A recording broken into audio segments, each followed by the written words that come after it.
वाशिम जिल्ह्यात 2 दिवसापासून सुरू असलेल्या मुसळधार पावसाने अनेक ठिकाणी हाहाकार माजवला। नदी नाल्याला पूर आल्याचं आपण बघितलं।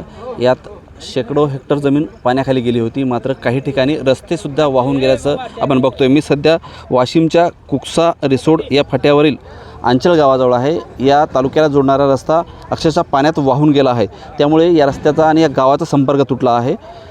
फक्त दुचाकी आणि मोठी कसरत करून या रस्त्यावरून प्रवास करताना आपण बघतोय मोठ्या प्रमाणात रस्त्याचं नुकसान झाल्याने वाहतूक खोळंबली आहे आणि येत्या दिवसात आता इथून प्रवास कसा करायचा असा प्रश्न गावकऱ्यांसमोर पडला आहे। नेमका हा रस्ता कुठे जातो आणि कोणत्या कोणत्या गावाशी जोडला या संदर्भात स्थानिक नागरिक आहेत, आपण त्यांच्याकडे जाणून घेऊया की नेमका कधी हा पूल तुटला होता आणि काय परिस्थिती आहे सध्या। मागील 2 दिवसापासून सतत कोसळत असलेल्या मुसळधार पावसामुळे मोठा पूर आला होता। त्या पुरामुळं हा संपूर्ण पूल वाहून गेलेला आहे।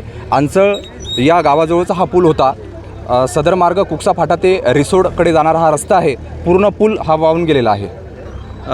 किती गावं या रस्त्याला जोडलेली आहेत, त्यामुळे काय प्रभावित होणार आहे, रस्त्यांना नागरिकांना काय समस्या सामोरे जावं लागणार आहे। हा तालुक्याला मुख्य जोडणारा रस्ता आहे। याच्यामुळं भरपूर गावं या रस्त्याला निगडीत आहेत।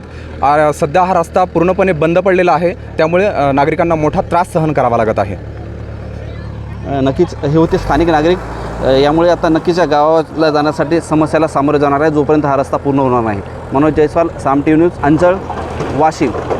आता isakal.com आहे देशातील नंबर 1 ची मराठी न्यूज वेबसाईट। प्रत्येक अपडेटसाठी isakal.com ला नक्की भेट द्या।